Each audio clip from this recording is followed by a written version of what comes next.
જો હવે આગળનો ટોપિક છે પરમાણુ ઊર્જા સ્તરો. પરમાણુના જુદા જુદા ઊર્જા સ્તરો વિશે સમજાવવાનું છે. એની ધરા અવસ્થા, ઉત્તેજિત અવસ્થાઓ, પછી જુદી જુદી અવસ્થામાં રહેલો હોય ઇલેક્ટ્રોન અથવા પરમાણુ, ત્યારે આયનીકરણ ઊર્જા અને ઉત્તેજિત ઊર્જા વગેરે વિશે સમજૂતી આપવાની છે. સૌપ્રથમ તો આપણે એક કામ કરો, પરમાણુની ઊર્જાનું સૂત્ર, પરમાણુની કુલ ઊર્જા, કોઈ પણ પરમાણુની જુદી જુદી અવસ્થામાં કુલ ઊર્જાની ગણતરી કરવી હોય તો એના માટેનું સૂત્ર છે En બરાબર માઈનસ n e ની 4 ઘાત upon 8 epsilon 0 square h square into આના આપણે અલગ જ રાખીએ છીએ z square upon n square. પરમાણુની કોઈ પણ પરમાણુ હોય એની જુદી જુદી અવસ્થાઓમાં ઊર્જા શોધવી હોય તો આના વડે શોધી શકાય. સમીકરણ ખાસ અગત્યનું છે, તમારે યાદ રાખવાનું. En બરાબર માઈનસ m e ની 4 ઘાત 8 epsilon 0 square h square into z square upon n square. હવે અહીંયા આ બધા અચળાંકોની કિંમત મૂકીએ, જ્યાં ઇલેક્ટ્રોનનું દર, ઇલેક્ટ્રોનનો વિદ્યુતભાર, શૂન્યાવકાશની પરમિટિવિટી અને પ્લાન્ક અચળાંકની કિંમતો મૂકતા આનો જવાબ ઇલેક્ટ્રોન વોલ્ટમાં, જૂલમાં નથી લખતો, બરોબર ધ્યાન રાખજો. આ કિંમત ઇલેક્ટ્રોન વોલ્ટમાં કેટલી મળે છે? 13.6 z² / n² ઇલેક્ટ્રોન વોલ્ટ.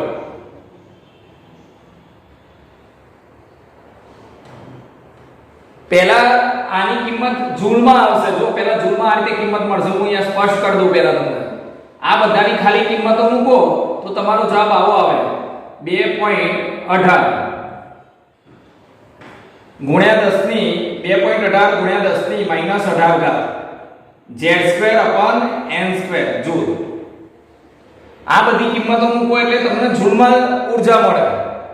પછી ઇલેક્ટ્રોન વોલ્ટમાં કન્વર્ટ કરવી હોય એટલે E વડે ભાગી નાખવાનું, 1.6 ગુણ્યા 10 ની -19 ઘાત વડે, એટલે તમને ઇલેક્ટ્રોન વોલ્ટમાં ઊર્જા આટલી મળે. હવે હાઇડ્રોજન પરમાણુ માટે, હાઇડ્રોજન પરમાણુ માટે Z બરાબર 1 થાય. હાઇડ્રોજન પરમાણુનો પરમાણુ ક્રમાંક Z 1 થાય અને માટે હાઇડ્રોજન પરમાણુ માટેની ઊર્જા -13.6 અપોન n² ઇલેક્ટ્રોન વોલ્ટ આ પ્રમાણે થાય. હવે જુઓ અહીંયા, હું અહીંયા હાઇડ્રોજન પરમાણુની જુદી જુદી અવસ્થાઓમાં એની ઊર્જા કેટલી હોય એ ઊભી અક્ષ પર આડી રેખાઓ વડે દર્શાવી છે. આમ આડી રેખાઓ વડે થોડી જગ્યા કરી દો અહીંયા. આ ઊભી અક્ષ પર આડી રેખાઓ વડે આપણે દર્શાવીશું, બરોબર. ચલો, પહેલી n બરાબર 1. હાઇડ્રોજન પરમાણુની પહેલી અવસ્થા, જો હંમેશા યાદ રાખો, કોઈ પણ પરમાણુની ઊર્જા અવસ્થાઓ એ ઊભી અક્ષ પર આડી રેખાઓ વડે દર્શાવવામાં આવે છે. તો પહેલી અવસ્થા બતાવી આપણે n બરાબર 1. તો n બરાબર 1 મૂકીએ ત્યારે ઊર્જા કેટલી થાય? તો અહીંયા ઊર્જા થશે 13.6 ઇલેક્ટ્રોન વોલ્ટ. n ની જગ્યાએ 1 મૂકી દેવાનું, જ્યાં n બરાબર 1 2 3 થી ઇન્ફિનિટી સુધી. એટલે હાઇડ્રોજન પરમાણુની પહેલી કક્ષા અથવા પહેલી અવસ્થામાં ઊર્જા -13.6 ઇલેક્ટ્રોન વોલ્ટ થાય.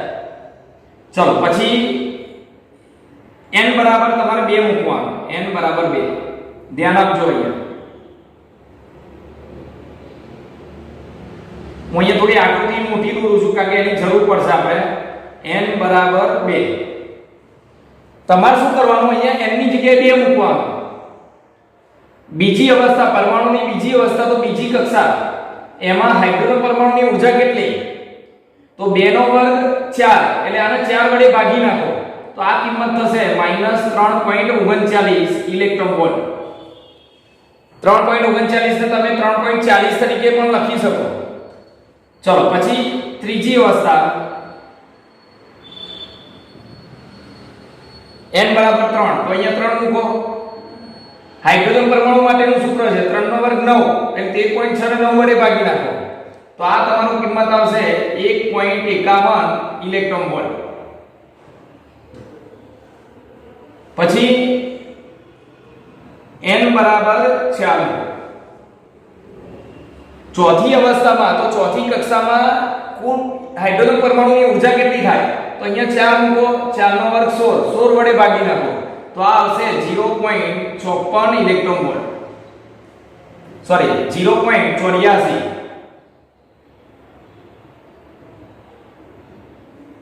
13.6 3.39 1.51 0.84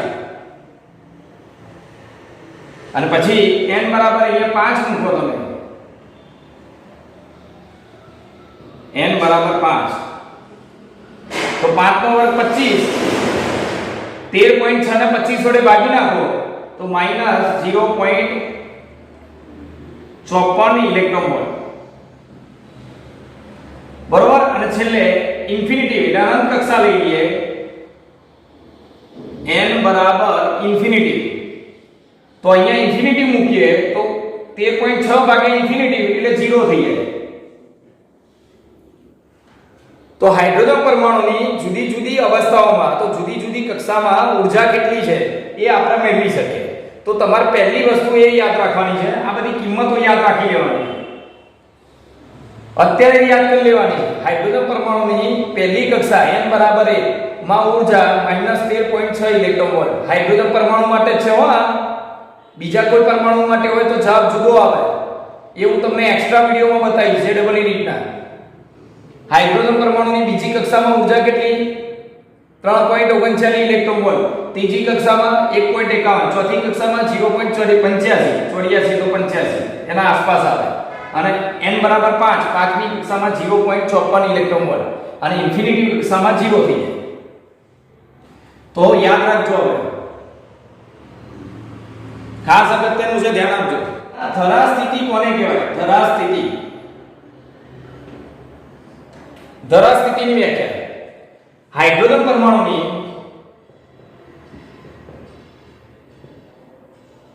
કોઈ પણ પરમાણુ આપણે પહેલા કોઈ પણ પરમાણુ લઈએ કોઈ પણ પરમાણુ સૌથી અંદરની કક્ષા સૌથી અંદરની કક્ષા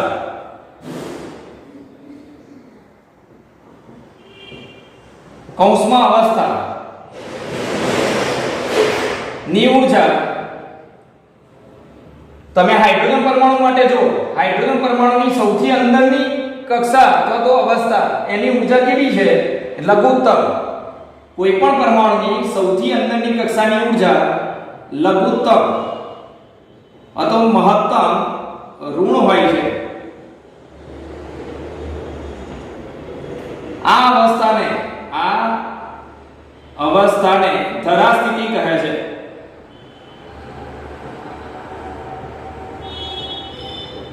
એટલે હાઇડ્રોજન પરમાણુ માટે ધરા સ્થિતિ કઈ થાય તો જો હાઇડ્રોજન પરમાણુની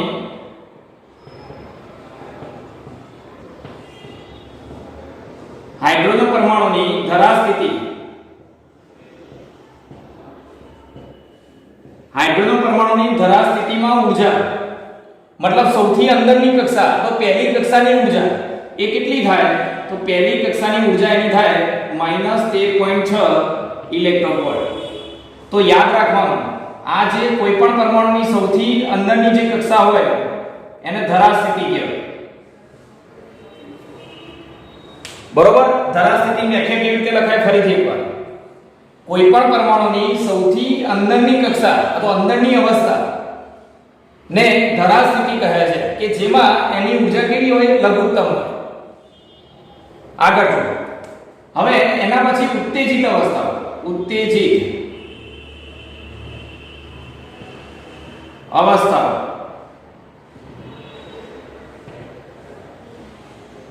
હવે ઉત્તેજિત અવસ્થાઓ કોને કહેવાય તો કોઈ પણ પરમાણુ ઓરડાના તાપમાને તેની ધરા સ્થિતિમાં રહેલો હોય છે કોઈ પણ પરમાણુને એના સામાન્ય તાપમાને લઈએ આપણે, ધારો કે અત્યારે આ ઓરડાની અંદર જુદા જુદા વાયુઓ રહેલા હોય, તો એ વાયુના બધા પરમાણુ ધરા સ્થિતિમાં જ હોય, એટલે કે પહેલી કક્ષામાં જ એની ઊર્જા રહેલી હોય.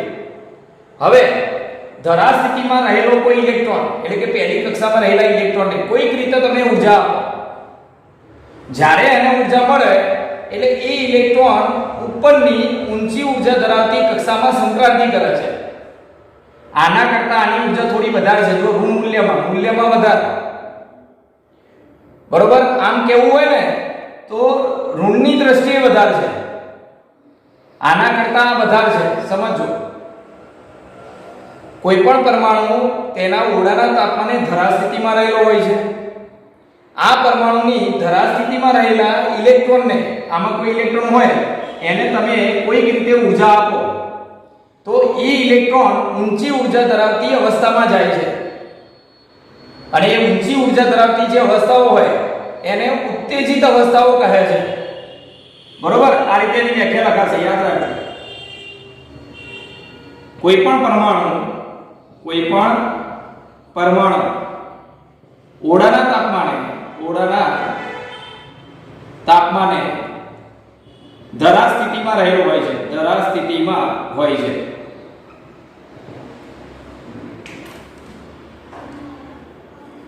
હવે આ સ્થિતિમાં કોઈક રીતે ઊર્જા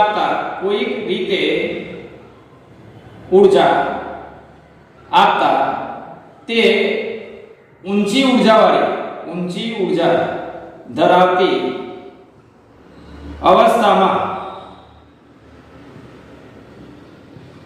સંક્રાંતિ કરે છે. આવી અવસ્થાઓને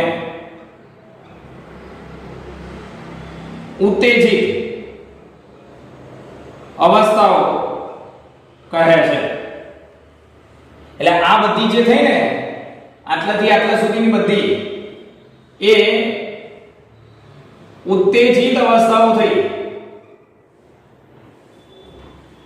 સ્થિતિમાં રહેલા ઇલેક્ટ્રોનને કોઈ રીતે ઊર્જા આપો એટલે ઉપરની ઊર્જા ધરાવતી અવસ્થાઓમાં જાય, અને માટે આ બધી ઊર્જા અવસ્થાઓને ઉત્તેજિત અવસ્થાઓ કહેવાય. યાદ રાખજો, એમાં કક્ષા નંબર 2 એને કહેવાય પ્રથમ ઉત્તેજિત અવસ્થા, કક્ષા નંબર 3 એને કહેવાય દ્વિતીય ઉત્તેજિત અવસ્થા, કક્ષા નંબર 4 એને કહેવાય તૃતીય ઉત્તેજિત અવસ્થા, કક્ષા નંબર 5 એને કહેવાય ચતુર્થ ઉત્તેજિત અવસ્થા. તો મતલબ સમજો બરોબર, કક્ષા નંબર કરતા ઉત્તેજિત અવસ્થા એક ઓછી હોય. હું એમ કહી દઉં તમને કે 10મી ઉત્તેજિત અવસ્થા, 10મી ઉત્તેજિત અવસ્થા કહું એના કરતા કક્ષા નંબર 1 વધારે હોય તો એ કક્ષા નંબર 11. હું તમને એમ કહું કે કક્ષા નંબર 6, તો કઈ ઉત્તેજિત અવસ્થા આવે? તો કક્ષા નંબર કરતા, બરોબર ધ્યાન આપજો, કક્ષા નંબર કરતા ઉત્તેજિત અવસ્થા એક ઓછી હોય તો 5મી ઉત્તેજિત અવસ્થા આવે. એટલે ઉત્તેજિત અવસ્થા કહું તો કક્ષા નંબર 1 વધારે આવે, અને કક્ષા નંબર કહું તો ઉત્તેજિત અવસ્થા એક ઓછી આવે. એટલે આના પરથી તમારે કોઈ પણ રકમની અંદર ઉત્તેજિત અવસ્થા આપી હોય એના પરથી કક્ષા નંબર n કેટલો લખવો એ તમારે ધ્યાન રાખવાનું. મોટા ભાગે આ વસ્તુ ધ્યાન રાખવાનું. જો કક્ષા નંબર 5 કીધો હોય તો n બરાબર 5, કક્ષા નંબર 3 કીધો હોય તો n બરાબર 3. એ તો સિમ્પલ જ છે. પણ ઉત્તેજિત અવસ્થા કીધું હોય તો કક્ષા નંબર લખતી વખતે ધ્યાન રાખવાનું.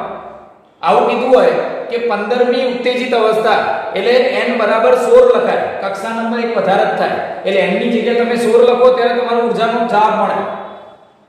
બરોબર, એટલે યાદ રાખવાનું. તો આમ n બરાબર 2 ને પ્રથમ ઉત્તેજિત અવસ્થા, n બરાબર 3 ને દ્વિતીય ઉત્તેજિત અવસ્થા વગેરે કહે છે.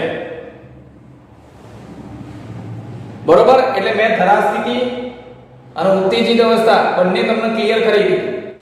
હવે ધ્યાન આપજો. બરોબર, હાઇડ્રોજન પરમાણુ માટે હાઇડ્રોજનને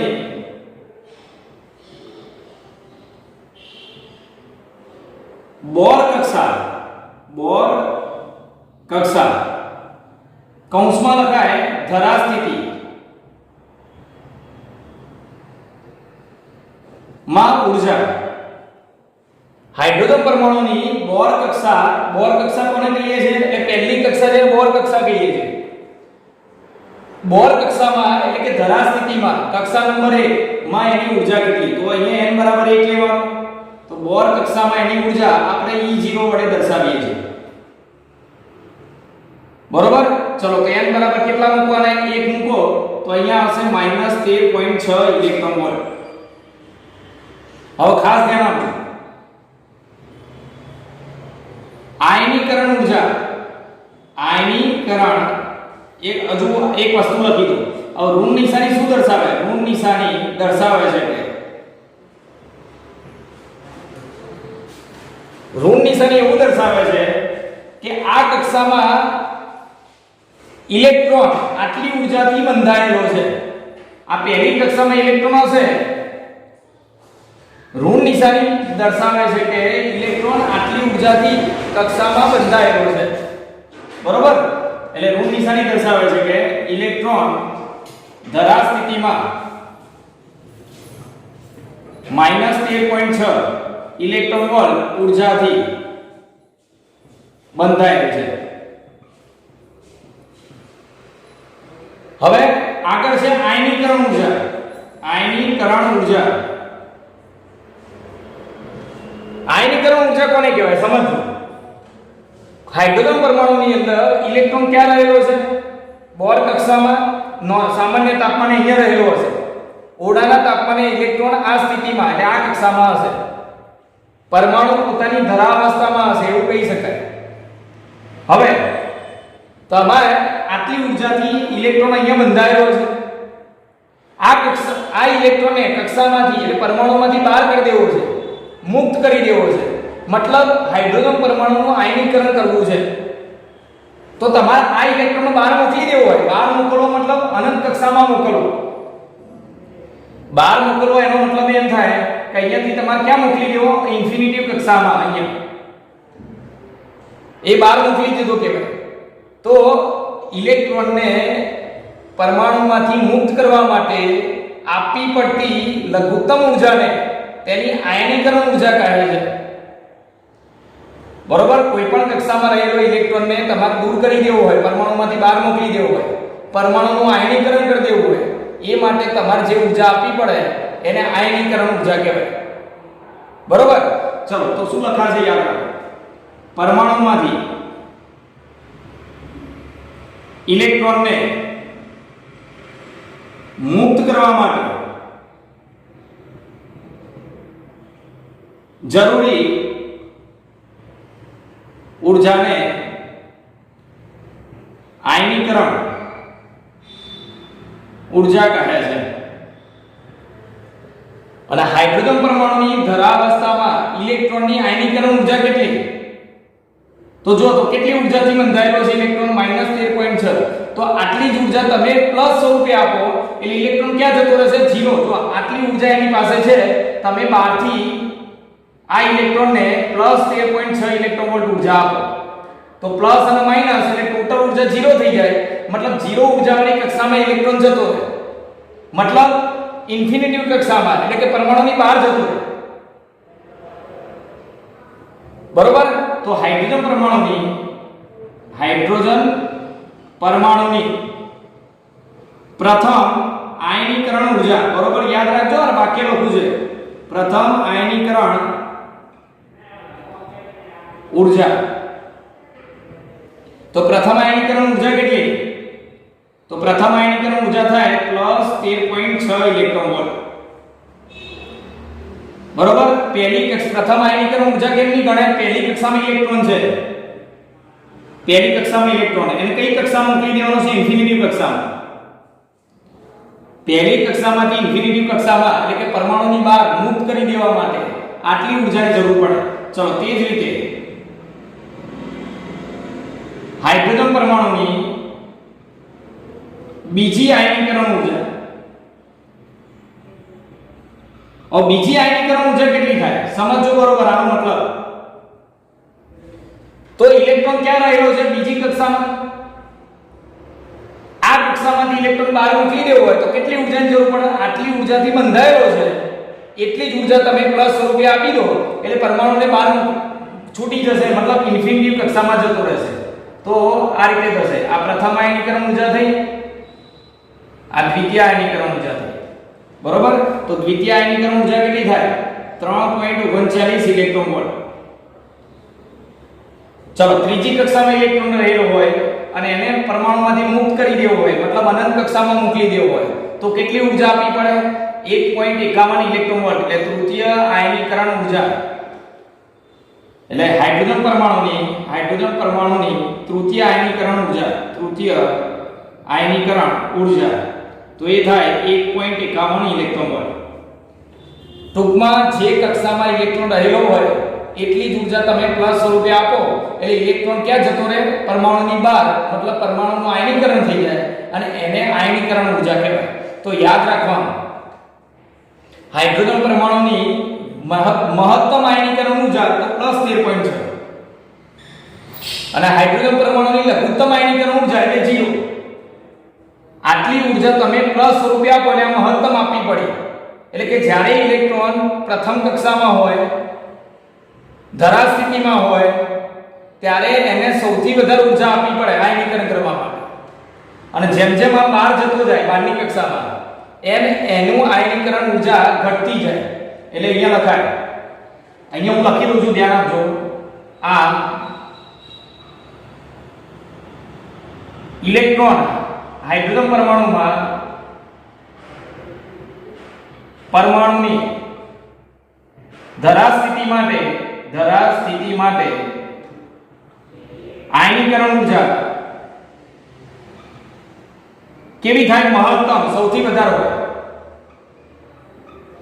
અને જેમ જેમ કક્ષા નંબર n વધે, કક્ષા નંબર જેમ વધતો જાય એમ આયનીકરણ ઊર્જા ઘટે છે. બરોબર? આગળ જોઈએ. તો ટૂંકમાં એવું યાદ રાખો, આયનીકરણ ઊર્જા એટલે શું? તો પરમાણુમાંથી ઇલેક્ટ્રોનને બહાર મોકલી દેવા માટે, પરમાણુમાંથી ઇલેક્ટ્રોનને મુક્ત કરવા માટે, પરમાણુનું આયનીકરણ કરવા માટે જે ઊર્જાની જરૂર પડે એને આયનીકરણ ઊર્જા કહેવાય. તો પહેલી કક્ષામાં ઇલેક્ટ્રોનની આયનીકરણ ઊર્જા એટલે તમારે સમજી લેવાનું, પ્રથમ આયનીકરણ ઊર્જા કેટલી? તો પહેલી કક્ષામાંથી ઇન્ફિનિટી કક્ષામાં મોકલી દેવો, મતલબ બહાર મોકલી દેવો. તો એ માટે કેટલી ઊર્જાની જરૂર પડે? તો -13.6 ઇલેક્ટ્રોન વોલ્ટ ઊર્જાથી ઇલેક્ટ્રોન બંધાયેલો છે. તો તમે પ્લસ સ્વરૂપે આટલી ઊર્જા આપો એટલે એ બહાર નીકળી જાય. તો ટૂંકમાં આયનીકરણ ઊર્જા એટલે જે તે કક્ષાની ઊર્જાને પ્લસ સ્વરૂપે લખો.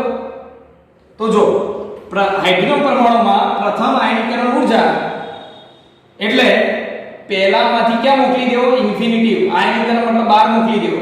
તો કેટલી ઊર્જાની જરૂર પડે? 13.6. બીજી આયનીકરણ ઊર્જા, જો બીજી એટલે બીજામાંથી ઇન્ફિનિટી, ઇલેક્ટ્રોન બીજી કક્ષામાં રહેલો હશે, તમારે ઇન્ફિનિટીમાં મોકલી દેવો હોય તો +3.39 ઇલેક્ટ્રોન વોલ્ટ ઊર્જાની જરૂર પડે. હાઇડ્રોજન પરમાણુની તૃતીય આયનીકરણ ઊર્જા તો 1.51, ત્રીજામાંથી ઇન્ફિનિટીમાં આવું લખાય, ત્રીજામાંથી તૃતીય મતલબ ત્રીજામાંથી બહાર મોકલી દેવો એટલે ઇન્ફિનિટીમાં મોકલી દેવો. એ માટે આટલી આયનીકરણ ઊર્જાની જરૂર પડે. તો જે તે કક્ષાની ઊર્જા હોય એને પ્લસ સ્વરૂપે લો એટલે આયનીકરણ ઊર્જા આપણને મળી જાય. તો આ તમે બરોબર સ્પષ્ટ થઈ ગયું હશે તમને. આગળ અલગ અલગ પરમાણુ માટે આયનીકરણ ઊર્જા બતાવીશ, અલગ અલગ પરમાણુ માટે ઉત્તેજિત ઊર્જાઓ પણ બતાવીશ. બરોબર? તો જો હવે આગળ છે ઉત્તેજિત ઊર્જા. હવે સમજો બરોબર, ઉત્તેજિત ઊર્જા કોને કહેવાય? પરમાણુની કોઈ પણ કક્ષામાં રહેલો ઇલેક્ટ્રોન, પરમાણુ સામાન્ય તાપમાને ધરા સ્થિતિમાં હોય એટલે એનો ઇલેક્ટ્રોન સામાન્ય તાપમાને એ ધરા સ્થિતિમાં રહેલો હોય. હવે તમે આને કોઈક રીતે ઊર્જા આપો, આને તમે કોઈક રીતે ઊર્જા આપો એટલે એ ઓછી ઊર્જાવાળી કક્ષામાંથી વધારે ઊર્જાવાળી કક્ષામાં જાય. આને પરમાણુનું ઉત્તેજન થયું એવું કહી શકાય.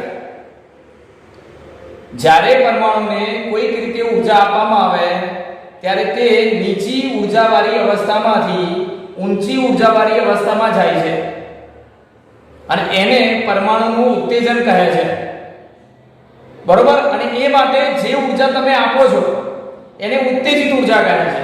એટલે યાદ રાખો, પરમાણુ નીચી ઊર્જા અવસ્થામાંથી પરમાણુને નીચી ઊર્જા અવસ્થામાંથી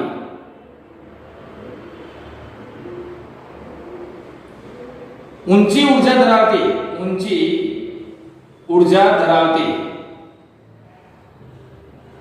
કક્ષામાં લઈ જવા માટે આપવી પડતી લઘુત્તમ ઊર્જાને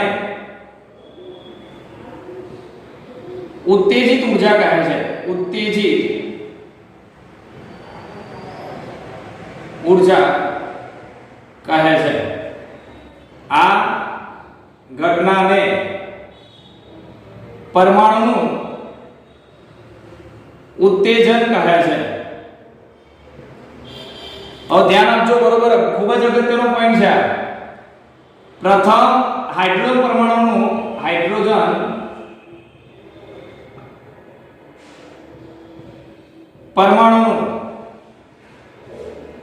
પ્રથમ ઉત્તેજિત ઊર્જા, હાઇડ્રોજન પરમાણુની પ્રથમ ઉત્તેજિત ઊર્જા. આનો મતલબ સમજો, ઇલેક્ટ્રોન હાઇડ્રોજન પરમાણુમાં ઇલેક્ટ્રોન પહેલી કક્ષામાં રહેલો હશે, પ્રથમ એટલે પહેલી કક્ષામાં, અને એને તમારે બીજી કક્ષામાં મોકલવા માટે કેટલી ઊર્જા આપવી પડશે? હાઇડ્રોજન પરમાણુનું પ્રથમ ઉત્તેજિત ઊર્જા મતલબ પહેલી કક્ષામાંથી એને બીજી કક્ષામાં મોકલી રહ્યો, તો એ માટે કેટલી ઊર્જાની જરૂર પડે? હા, તો યાદ રાખો, બોર સ્વીકૃતિ 3, બોરનો ત્રીજો અધિકરણ અથવા ત્રીજી સ્વીકૃતિ આપણે જોઈ હતી કે જ્યારે ઇલેક્ટ્રોન અથવા પરમાણુ એક કક્ષામાંથી બીજી કક્ષામાં જાય ત્યારે એને ઉત્સર્જાતી અથવા આપવી પડતી ઊર્જા એ તે બે ઊર્જાના તફાવત બરાબર હોય છે. એટલે અહીંયાથી અહીંયા મોકલવા માટે કેટલી ઊર્જાની જરૂર પડે? આના તફાવત જેટલી. અને એનો તમે તફાવત લો, આવું લખતા હતા, યાદ કરો, વિકિરણ સ્વરૂપે આપવી પડતી ઊર્જા એટલે EI - EF.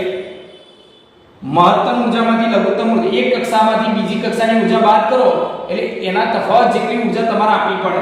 એટલે અહીંયા તમે પહેલી કક્ષામાંથી બીજી કક્ષામાં લઈ જવા માટે કેટલી ઊર્જા આપવી પડે? તો અહીંયા પ્રથમ ઉત્તેજિત ઊર્જા તમારી આવશે, યાદ રાખજો, એ 10.21 ઇલેક્ટ્રોન વોલ્ટ. તફાવત લઈ જુઓ, જો આ રીતે તફાવત લેવાય, બરોબર, ધ્યાનથી જોજો. વધારે ઊર્જાવાળી કક્ષામાંથી આરે EI માંથી EF બાદ કરો, ગમે તે રીતે બાદ કરવાનું, બંનેની બાદબાકી કરવાની. અહીંયાથી અહીંયા ગયો તો કેટલી ઊર્જા આપવી પડે? તો જો આ છે -3.39 અને આ છે અહીંયા ઓછા અને પેલી છે -13.6, તો -3.39 ઓછા ઓછા વત્તા 13.6. હવે 13.6 માંથી -3.39 બાદ કરો એટલે 10.21 આવશે. એટલે સીધી વસ્તુ છે, તમને ના ખબર પડે તો જો બીજું કહું તમને, આ માઈનસ ધ્યાનમાં નહીં લેવાનું. 13.6 માંથી 3.39 ડાયરેક્ટ બાદ કરી દેવાના. એટલે આ આવશે તમારી 10.21 ઇલેક્ટ્રોન વોલ્ટ. આને કહેવાય પ્રથમ ઉત્તેજિત ઊર્જા. કયા પરમાણુ માટે? હાઇડ્રોજન પરમાણુ માટે. ચલો પછી બીજું, hydrogen પરમાણુની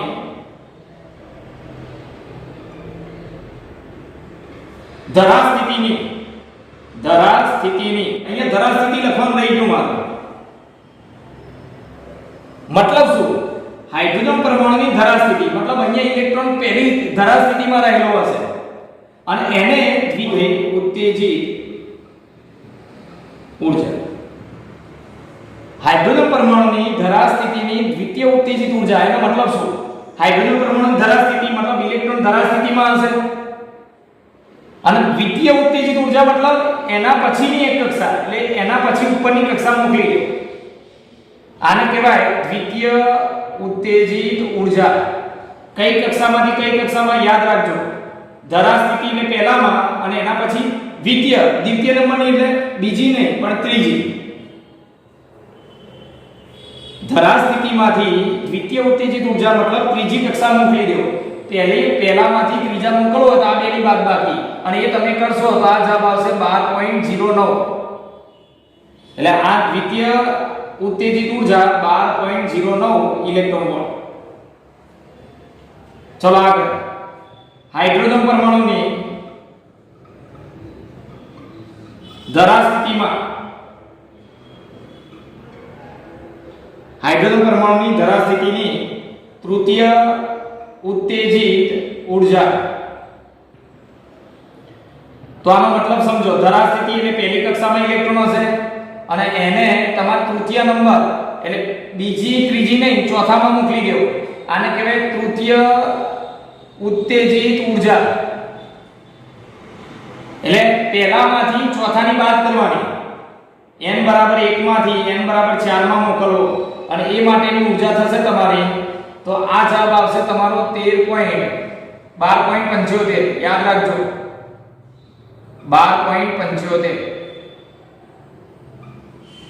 electron volt. 12.75 electron volt. એટલે તમારે 12.60 માંથી 0.85 બાદ કરવાનું. પહેલામાંથી અહીંયા મોકલવા માટેની ઊર્જા. તો બરોબર ધ્યાન આપજો. તારી લો કે ચોથી ઉત્તેજિત ઊર્જા કીધી હોય ને ધરા સ્થિતિની ચોથી એટલે ધરા સ્થિતિમાંથી તમારે 5મી નંબરની કક્ષા મોકલી દો અને એ માટે જરૂર પડે ઊર્જા 13.06 ઇલેક્ટ્રોન વોલ્ટ. તો ઉત્તેજિત ઊર્જાનો મતલબ શું? ફરીથી એકવાર કહી દઉં. જ્યારે કોઈ પરમાણુ નીચી ઊર્જા અવસ્થામાંથી ઊંચી ઊર્જા અવસ્થામાં જાય ત્યારે એ માટે જે ઊર્જા આપવી પડે એને ઉત્તેજિત ઊર્જા કહેવાય અને આ ઘટનાને પરમાણુનું ઉત્તેજન કહેવાય. તો ધરા સ્થિતિની પ્રથમ ઉત્તેજિત ઊર્જા બરોબર યાદ રાખો. ફરીથી કહું.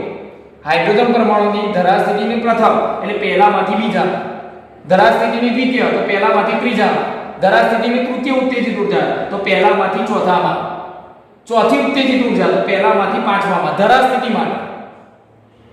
અને એ કેટલી આવે? તો બે ઊર્જાના તફાવત જેટલી, બે ઊર્જા સ્તરોના તફાવત જેટલી થાય.